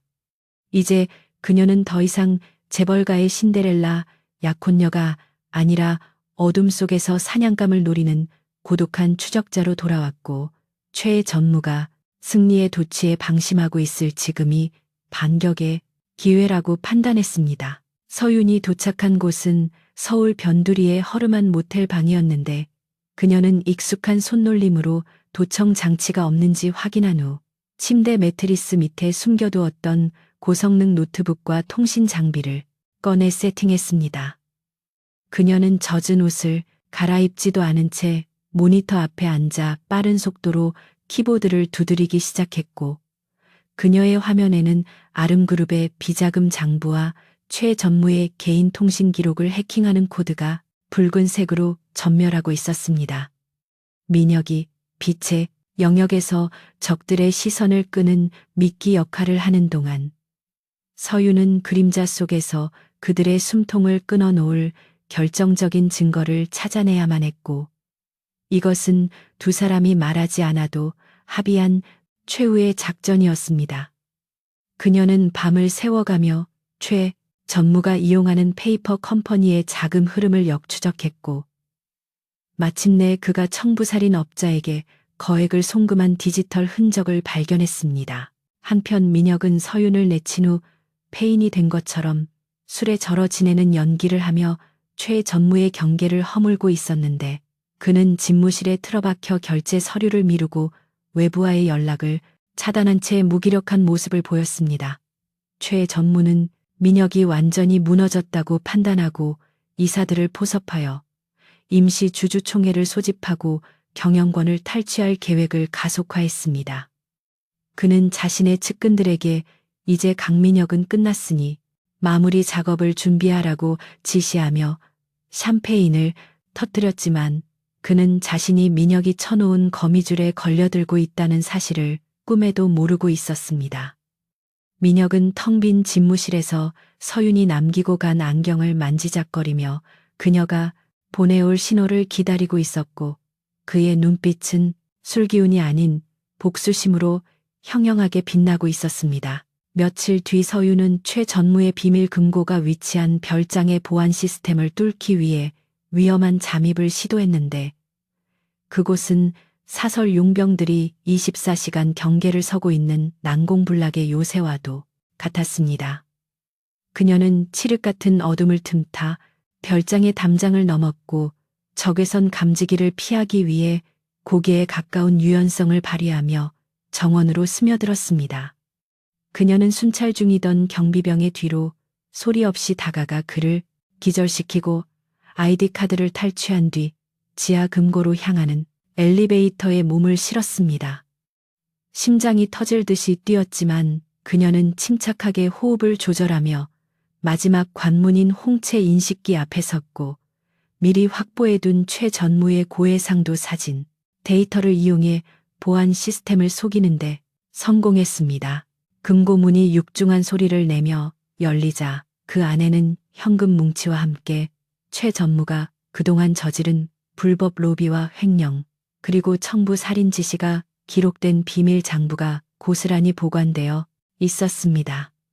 서윤은 떨리는 손으로 장부를 챙겨 가방에 넣고 증거 사진을 촬영하여 클라우드 서버로 전송했지만 그때 별장의 비상벨이 요란하게 울리며 붉은 경광등이 켜졌습니다. 그녀가 시스템을 해킹한 흔적이 발각된 것이었고 곧이어 중무장한 경비병들이 지하로 몰려오는 소리가 들렸습니다. 서윤은 갇힌 도간에 든 쥐 신세가 되었지만 당황하지 않고 금고 안에 있던 가스 배관을 찾아내어 밸브를 열고 라이터를 꺼내 들었습니다. 그녀는 놈들이 진입하는 순간 폭발을 일으켜 혼란을 틈타 탈출할 계획을 세웠고 이것은 목숨을 건 최후의 도박이었습니다. 폭발음과 함께 별장의 지하 통로가 화염에 휩싸이자 경비병들은 혼비백산하여 물러났고 서유는 그 틈을 타 환기구를 통해 지상으로 빠져나왔지만 폭발의 충격으로 다리에 부상을 입고 말았습니다. 그녀는 절뚝거리는 다리를 이끌고 숲속으로 도망쳤고 뒤에서는 사냥개들을 앞세운 추격대가 맹렬한 기세로 쫓아오고 있었습니다. 서유는 빗물에 젖은 산길을 구르다시피 내려가며 민혁에게 위치 신호를 보냈고 의식이 흐려지는 와중에도 가방 속에 든 장부만은 생명줄처럼 꽉 쥐고 놓지 않았습니다. 그녀가 산기천의 도로변에 쓰러져 있을 때 멀리서 헤드라이트 불빛이 어둠을 가르며 다가왔고 차에서 내린 사람은 다름 아닌 강민혁이었습니다. 민혁은 흙투성이가 된 서윤을 발견하고 달려와 그녀를 안아 일으켰고 서윤은 피투성이가 된 얼굴로 웃으며 가방을 그에게 건넸습니다. 늦었잖아요. 대표님 기다리다가 죽는 줄 알았어요. 민혁은 그녀를 품에 안고 억눌렀던 감정을 터뜨리며 그녀의 이마에 입을 맞추었습니다. 미안해. 정말 미안해. 이제 다 끝났어. 내가 다 처리할게. 그는 서윤을 차에 태우고 병원이 아닌 비밀 은신처로 향했고 그의 눈은 최 전무를 향한 분노로 붉게 타오르고 있었습니다. 이제 모든 증거는 확보되었고 민혁과 서윤은 내일 열릴 주주총회에서 최 전무의 숨통을 끊어놓을 완벽한 시나리오를 완성했습니다. 폭풍우가 몰아치는 밤 두 사람은 서로의 체온에 의지하며 다가올 결전의 아침을 기다리고 있었고 그들의 반격은 세상이 얼어붙을 만큼 잔혹하고 철저할 것이었습니다. 서울의 하늘이 뚫린 듯 쏟아지던 폭우가 잠시 소강 상태를 보이며 검은 구름 사이로 희미한 빛이 새어 나오기 시작한 이른 아침. 아름그룹 본사 대회의실 앞은 전훈이 감도는 전쟁터와 다를 바 없었습니다. 주주총회가 열리는 이곳은 평소라면 정적이고 엄숙한 분위기였겠지만 오늘은 강민혁 대표의 해임안을 두고 찬성파와 반대파가 팽팽하게 맞서며 숨막히는 긴장감을 자아내고 있었고 복도에는 수많은 취재진과 경호원들이 뒤엉켜 북새통을 이루고 있었습니다. 최무성 전무는 회의실 상석 바로 옆자리에 앉아 승자의 여유가 묻어나는 미소를 지으며 자신의 편에 선 이사들과 눈인사를 나누고 있었는데 그는 오늘이 바로 자신이 오랫동안 갈망해왔던 그룹의 왕좌에 오르는 대관식이 될 것이라 확신하고 있었습니다. 그는 이미 주요 주주들을 매수했고 여론을 조작하여 민혁을 무능하고 부도덕한 경영자로 낙인 찍는데 성공했기에 이 싸움의 결말은 정해져 있다고 믿어 의심치 않았습니다. 회의실의 육중한 문이 열리고 강민혁이 모습을 드러내자 장내는 일순간 찬물을 끼얹은 듯 조용해졌는데 그의 등장은 폐색이 짙은 장수의 모습이라기보다는 마치 적진 한복판을 유유히 걸어 들어오는 사자처럼 위풍당당했습니다. 며칠간 잠적하며 폐인이 되었다는 소문과는 달리 민혁은 티끌 하나 없이 완벽하게 재단된 짙은 네이비 슈트를 입고 있었고 흐트러짐 없는 머리 모양과 냉철한 눈빛은 그를 둘러싼 모든 루머를 비웃는 밋했습니다. 민혁은 자신을 향해 쏟아지는 수많은 시선과 카메라 플래시를 무시한 채 단상 중앙의 의장석으로 걸어가 앉았고 그 침착한 태도는 오히려 최전무를 불안하게 만들었습니다. 최전무는 짐짓 걱정스러운 표정을 지으며 조카님 건강은 좀 괜찮은가, 회사를 이 지경으로 만들고도 잠이 오던가라고 비꼬았지만 민혁은 그저 서류를 정리하며 짧게 대꾸할 뿐이었습니다. 걱정해 주셔서 감사합니다만 오늘은 제 건강보다 삼촌의 안위를 걱정하셔야 할 겁니다. 의장의 개회 선언과 함께 주주총회가 시작되었고 안건으로 상정된 강민혁 대표이사 해임안에 대한 제안 설명이 이어지자 회의실은 성토장으로 변했습니다. 최 전무 측 인사는 민혁이 최근 불미스러운 스캔들에 휘말려 기업 이미지를 실추시켰으며 독단적인 경영으로 주요 프로젝트를 위기에 빠뜨렸다는 거짓 주장을 늘어놓았고 미리 섭외된 주주들이 이에 동조하며 고함을 질렀습니다. 민혁은 묵묵히 그들의 비난을 듣고만 있었는데 그의 침묵이 길어질수록 최 전무의 입가에는 비열한 미소가 번졌고 그는 이제 마침표를 찍을 시간이라고 생각했습니다. 최 전무가 마이크를 잡고 엄숙한 목소리로 말했습니다. 주주, 여러분, 우리 아름그룹의 미래를 위해 읍참마 속에 심정으로 결단을 내려주십시오. 강 대표는 더 이상 이 거대한 배를 이끌 선장이 될 자격이 없습니다. 투표가 시작되려는 찰나 민혁이 자리에서 천천히 일어나 마이크를 잡았고 그의 낮은 목소리가 스피커를 통해 회의실 전체에 울려 퍼졌습니다. 투표를 하시기 전에 여러분께 보여드려야 할 것이 있습니다. 진실을 알 권리가 주주님들에게는 있으니까요. 최 전무는 코웃음을 치며 이제 와서 무슨 변명을 하려는 거냐고 소리쳤지만 민혁은 대답 대신 회의실 입구를 향해 시선을 돌렸습니다. 그 순간 굳게 닫혀있던 회의실 뒷문이 쾅 하는 소리와 함께 열리고 휠체어에 앉은 채 붕대를 감은 한서윤이 경호원들의 호의를 받으며 들어왔습니다. 그녀의 등장은 그 누구도 예상하지 못한 시나리오였기에 장내는 충격에 휩싸였고 죽은 줄 알았던 혹은 도망친 줄 알았던 그녀가 살아서 돌아왔다는 사실에 최 전무의 얼굴은 사색이 되었습니다. 서윤은 불편한 몸을 이끌고 단상 아래까지 다가와 민혁과 시선을 교환한 뒤 떨리지만 단호한 손길로 품속에서 USB를 꺼내어 진행 요원에게 건넸습니다. 곧이어 대형 스크린의 화면이 바뀌며 최 전무가 그토록 감추고 싶어 했던 추악한 진실들이 적나라하게 공개되기 시작했습니다. 영상 속에는 최 전무가 청부살인업자에게 민혁의 암살을 지시하는 육성이 담긴 녹음 파일과 함께 그가 유령 회사를 통해 수백억 원의 회삿돈을 횡령한 자금 내역이 선명하게 흘러나왔습니다. 장내는 경악에 찬 비명과 웅성거림으로 아수라장이 되었고 주주들은 배신감에 몸을 떨며 최 전무를 향해 삿대질을 하기 시작했습니다. 최 전무는 당황하여 소리를 지르며 저건 조작이다. 저 여자가 만든 가짜다. 당장 꺼버려라고 발악했지만 스피커에서 흘러나오는 자신의 목소리를 부정할 수는 없었습니다. 궁지에 몰린 최 전무는 이성을 잃고 자신이 심어둔 사설 경호원들에게 눈짓을 보냈고 회의실 곳곳에 배치되어 있던 건장한 남성들이 갑자기 무기를 꺼내 들며 단상을 향해 돌진했습니다. 회의실은 순식간에 난투극이 벌어지는 폭력의 현장으로 돌변했고 비명을 지르며 도망치는 주주들과 취재진들로 인해 통제 불능 상태가 되었습니다.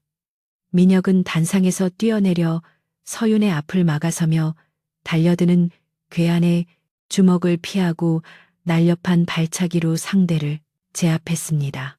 그는 평소에 냉철한 CEO가 아닌 야수와 같은 본능으로 적들을 쓰러뜨렸는데 그의 손에 잡히는 펜과 명패는 치명적인 무기가 되어 괴한들의 급소를 가격했습니다. 서윤 역시 휠체어에서 일어나 다친 다리의 통증을 참아내며 지팡이를 휘둘러 접근하는 적의 정강이를 가격하고 유도 기술로 거구의 남자를 바닥에 꽂아버렸습니다. 민혁과 서윤은 서로의 등을 맞대고 포위망을 뚫으며 싸웠는데 두 사람의 호흡은 마치 오랫동안 손발을 맞춰온 전우처럼 완벽했습니다. 민혁이 왼쪽의 적을 처리하면 서윤이 오른쪽에서 날아오는 공격을 막아냈고 서윤이 중심을 잃고 휘청거리면 민혁이 그녀를 부축하며 반격했습니다. 혼란 속에서도 그들은 서로를 지키기 위해 필사적이었고 그 모습은 단순한 파트너십을 넘어선 깊은 유대감을 보여주었습니다. 경호원들이 하나둘씩 쓰러지자 최 전무는 상황이 불리함을 깨닫고 뒷문을 통해 도주를 시도했지만 민혁은 그를 놓치지 않았습니다. 민혁은 서윤에게 눈짓으로 신호를 보내고 넥타이를 풀어던지며 최 전무의 뒤를 쫓아 복도로 뛰쳐나갔습니다. 복도로 도망친 최 전무는 비상계단을 향해 질주했지만 얼마 못 가 막다른 길에 다다랐고 뒤따라온 민혁에 의해 퇴로가 차단되었습니다. 최 전무는 헐떡이는 숨을 몰아쉬며 품에서 숨겨두었던 소형 권총을 꺼내 민혁을 겨누었고 그의 눈은 광기로 번들거리고 있었습니다. 오지마, 다 같이 죽는 거야. 네가 나를 망쳤어. 내 회사를 네가 뺏어갔다고. 최 전무의 절규에 민혁은 피 묻은 손으로 셔츠 깃을 정리하며 차갑게 비웃었습니다. 당신 회사가 아니야. 당신은 그저 기생충처럼 회사를 갉아먹었을 뿐이지. 이제 그만 포기해. 더 추해지기 전에 민혁이 한 발짝 다가서자 최 전무는 방아쇠에 손가락을 걸고 소리를 질렀지만 그때 뒤에서 나타난 서윤이 소화기를 던져 최 전무의 손을 정확히 타격했습니다. 총이 바닥에 떨어지며 요란한 소리를 냈고 최 전무가 고통에 손을 부여잡고 주저앉는 순간 민혁이 달려들어 그를 제압하고 팔을 뒤로 꺾어 바닥에 눌렀습니다.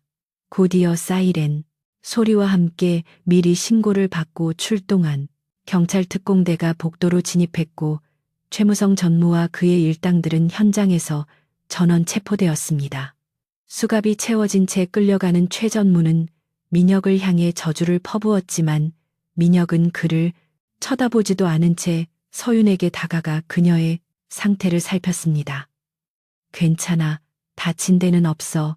민혁의 떨리는 목소리에 서윤은 헝클어진 머리를 쓸어 넘기며 거칠게 숨을 몰아쉬었지만 그녀의 얼굴에는 승리의 미소가 번져 있었습니다. 저는 괜찮아요, 대표님. 아니 민혁 씨. 이제 진짜 끝났네요. 경찰들이 현장을 정리하고 주주들과 직원들이 웅성거리며 밖으로 나오는 동안 민혁과 서윤은 텅 빈 복도에 나란히 서서 창밖을 바라보았습니다. 먹구름이 걷히고 붉은 태양이 떠오르며 도시를 비추고 있었는데 그것은 마치 피비린내 나는 전쟁이 끝나고 찾아온 평화의 서막처럼 느껴졌습니다. 민혁은 서윤의 어깨를 감싸 안으며 나직하게 말했습니다. 당신 덕분이야. 당신이 없었다면 난 오늘을 보지 못했을 거야. 서윤은 그의 허리에 손을 두르며 그의 체온에 의지했습니다. 우리 둘이 함께였기에 가능했어요. 혼자였다면 저도 벌써 포기했을 거예요. 두 사람은 말없이 서로를 바라보았고 그 눈빛 속에는 생사를 함께 넘나든 사람들만이 공유할 수 있는 깊은 신뢰와 애정이 담겨 있었습니다. 그날 오후 아름그룹은 공식 기자회견을 열어 최무성 전무의 범죄 사실을 낱낱이 공개하고 강민혁 대표 체제의 새로운 출범을 선언했습니다. 언론은 이 극적인 반전 드라마를 대서특필했고 민혁과 서윤은 국민적인 영웅이자 로맨스의 주인공으로 떠올랐습니다. 하지만 화려한 조명 뒤에서 민혁은 조용히 서윤의 사직서를 반려하고 새로운 인사 발령 서류에 서명하고 있었는데 그것은 그녀를 더 이상 계약직 비서나 가짜 약혼녀가 아닌 자신의 진정한 파트너이자 평생을 함께할 동반자로 맞이하기 위한 준비였습니다. 그는 창밖을 내다보며 서윤에게 전화를 걸었고 수화기 너머로 들려오는 그녀의 목소리에 비로소 편안한 미소를 지을 수 있었습니다. 저녁이 되자 민혁은 텅 빈 회의실로 돌아와 최 전무가 앉았던 자리를 바라보며 지난 며칠간의 악몽을 회상했습니다. 권력에 눈이 멀어 가족조차 해치려 했던 비극은 끝났지만 그 과정에서 입은 상처들은 쉽게 아물지 않을 것임을 그는 알고 있었습니다. 그러나 이제 그에게는 그 상처를 보듬어주고 함께 걸어갈 사람이 있었기에 두렵지 않았습니다. 민혁은 주머니에서 작은 벨벳 상자를 꺼내 만지작거렸는데 그 안에는 가짜 약혼 반지가 아닌 진짜 프러포즈를 위한 반지가 들어 있었습니다.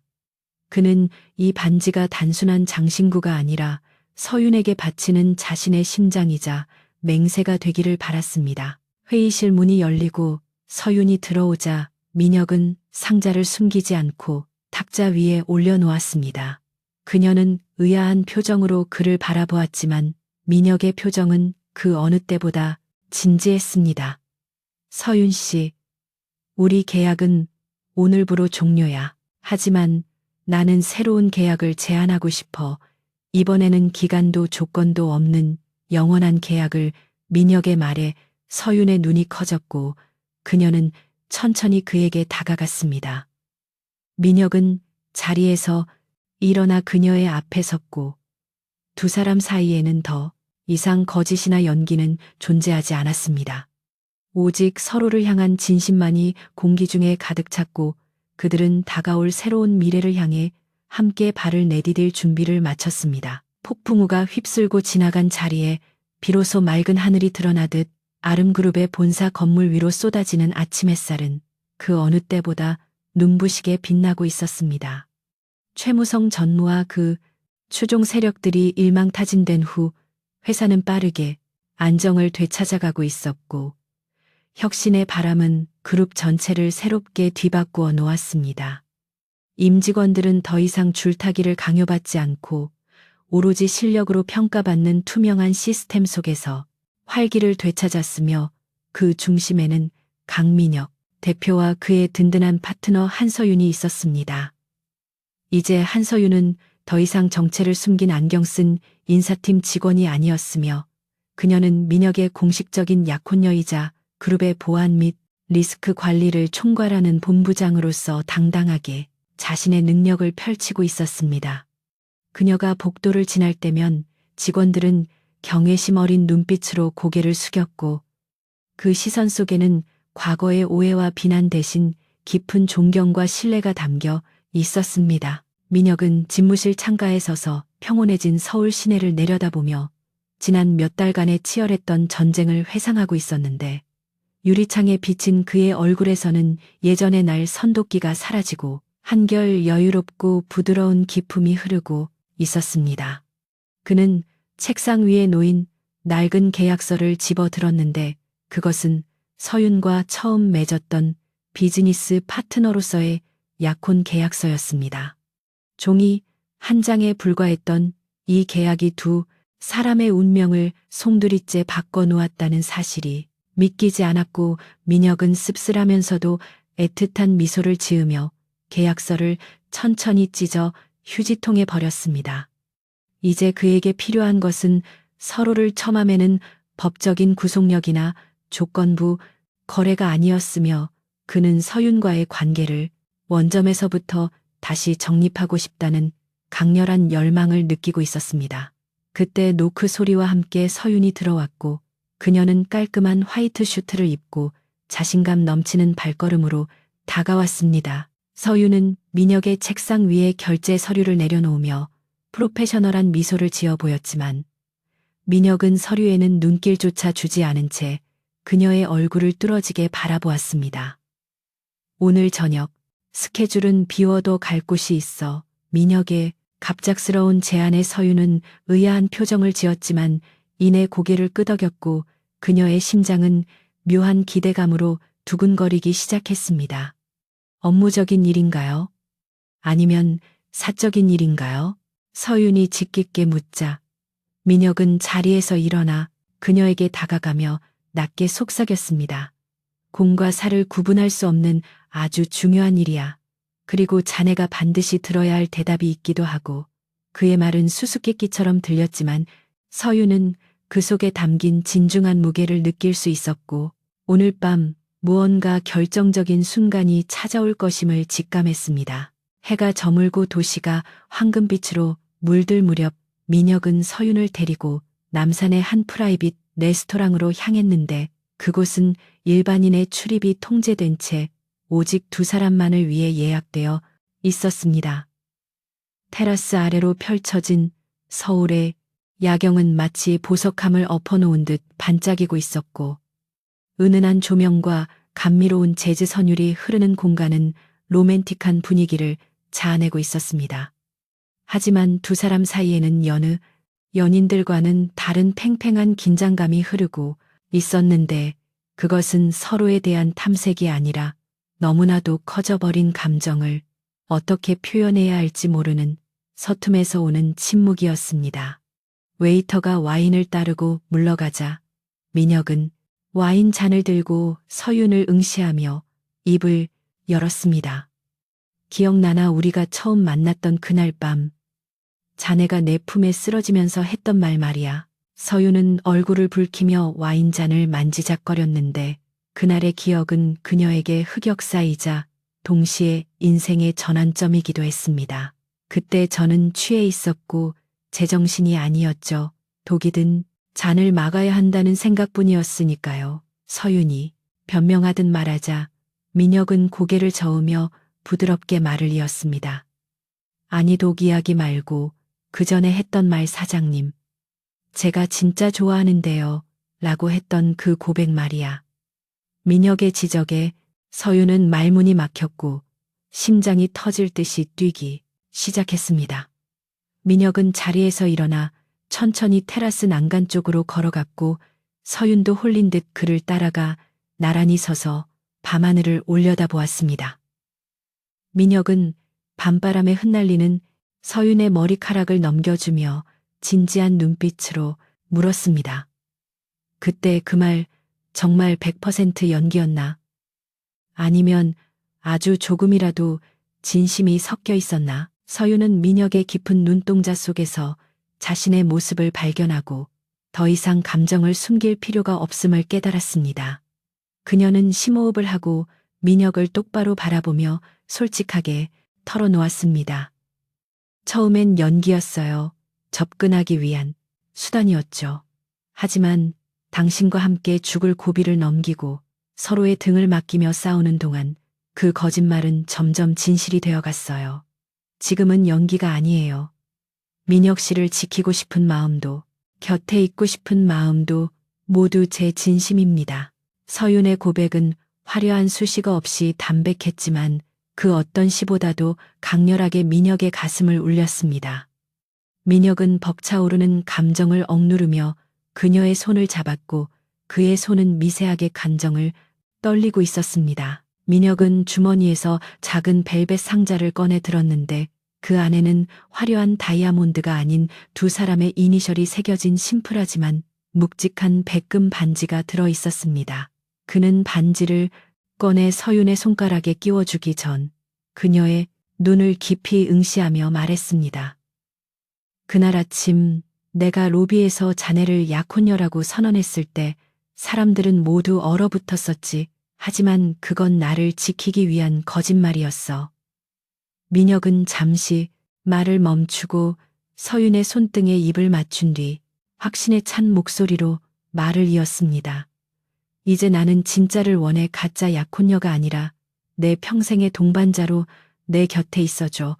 더 이상 나를 지키는 방패가 되지 마. 이제는 내가 너의 쉼터가 되고 네가 맘껏 날아오를 수 있는 하늘이 되어줄게. 나랑 결혼해 줄래? 한서윤. 민혁의 프로포즈는 예상치 못한 순간에 훅 들어왔지만 서윤이 평생 기다려온 바로 그 말이었습니다. 그녀의 눈가에 눈물이 고였고 시야가 흐릿해졌지만 민혁의 얼굴만은 선명하게 보였습니다. 그녀는 떨리는 목소리로 대답했습니다. 후회 안 하시겠어요? 저는 평범한 아내랑은 거리가 먼데 매일 사건 사고가 끊이지 않을지도 몰라요. 서윤의 농담 섞인 대답에 민혁은 호탕하게 웃으며 그녀를 와락 끌어안았습니다. 지루한 건 딱 질색이야. 자네와 함께라면 전쟁터라도 소풍 가는 기분일 테니까. 두 사람은 서로를 꽉 껴안았고 그 순간 세상의 모든 소음이 사라지고 오직 두 사람의 심장 소리만이 공명하는 듯 했습니다. 그들은 오랫동안 그 자세로 서서 서울의 야경을 바라보았는데 발 아래 펼쳐진 도시는 이제 그들이 함께 정복하고 지켜나가야 할 새로운 무대처럼 느껴졌습니다. 민혁은 서윤의 어깨를 감싸 안으며 나직하게 속삭였습니다. 내일부터는 더 바빠질 거야. 우리가 바로 잡아야 할 것들이 산더미처럼 쌓여 있으니까. 하지만 두렵지 않아. 네가 내 옆에 있으니까. 서윤은 그의 허리에 손을 두르며 든든한 미소로 화답했습니다. 저도 마찬가지예요. 어디든 함께 갈게요. 그곳이 지옥 끝이라도. 민혁과 서윤은 서로를 바라보며 깊은 입맞춤을 나누었고 그것은 계약의 종료이자 영원한 사랑의 서약을 맺는 신성한 의식이었습니다. 며칠 후 아름그룹의 대강당에서는 신임 대표이사 취임식과 함께 강민혁과 한서윤의 결혼 발표 기자회견이 동시에 열렸습니다. 수많은 취재진이 몰려들어 플래시를 터뜨렸지만 두 사람은 조금도 위축되지 않고 당당하게 손을 봤어 잡고 단상에 섰습니다. 민혁은 마이크를 잡고 전 세계를 향해 선언했습니다. 오늘 저는 이 자리에서 제 인생 최고의 파트너이자 사랑하는 사람을 소개하려 합니다. 그녀는 저를 죽음에서 구했고 저를 더 나은 사람으로 만들어 주었습니다. 이제 우리는 부부로서 그리고 아름그룹을 이끌어갈 동반자로서 새로운 미래를 열어갈 것입니다. 그의 목소리는 힘차고 확신에 차 있었으며 이를 지켜보는 직원들과 주주들은 아낌없는 박수와 환호를 보냈습니다. 행사가 끝나고 모두가 돌아간 뒤 텅 빈 강당에 남은 두 사람은 서로를 마주보며 장난스러운 표정을 지었습니다. 서윤이 먼저 입을 열었습니다. 이제 진짜 시작이네요. 도망칠 기회는 없어요. 아시죠? 민혁은 그녀의 코를 가볍게 톡 치며 웃었습니다. 도망칠 생각 따위는 애초에 없었어. 자네야말로 각오해. 이제 내 집착을 평생 견뎌야 할 테니까.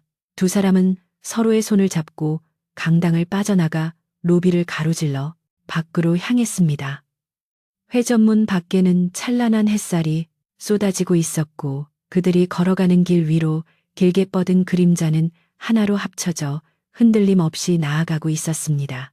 그날 밤 민혁의 펜트하우스 테라스에서 두 사람은 다시 와인잔을 기울였는데 이번에는 독이 든 잔도 가짜 고백도 없었습니다. 민혁은 서윤을 바라보며 문득 생각난 듯 물었습니다. 참 그때 그 웨이터 놈 말이야. 감옥에서 자네 안부를 묻더군. 서윤은 피식 웃으며 와인을 한 모금 마셨습니다. 그래요, 뭐라고 하던가요? 민혁은 짓궂은 미소를 지으며 대답했습니다. 자기가 큐피드 노릇을 한 거나 다름없으니 주선자 사례비를 달라고 하더군. 서윤은 박장대소를 터뜨렸고 민혁도 따라 웃으며 행복한 분위기를 만끽했습니다.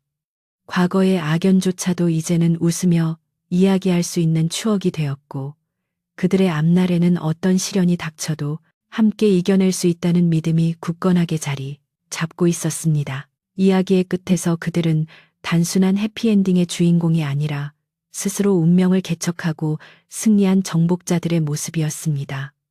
강민혁과 한서윤은 서로의 결핍을 채워주고 등을 맞대고 싸울 수 있는 유일한 존재로서 아름그룹이라는 거대한 제국을 통치하는 황제와 황후처럼 군림하게 될 것입니다. 술김에 뱉은 한마디가 불러온 나비 효과는 거대한 태풍이 되어 그들의 인생을 송두리째 뒤흔들었지만 결국 비온 뒤에 땅이 굳어지듯 두 사람의 사랑은 시련 속에서 더욱 단단하게 완성되었습니다. 이제 그들은 손을 잡고 더 높은 곳을 향해 비상할 준비를 마쳤으며 그들의 전설은 이제 막 첫 페이지를 넘겼을 뿐입니다. 도시에 불빛이 꺼지지 않는 한 그들의 사랑과 활약은 영원히 계속될 것입니다.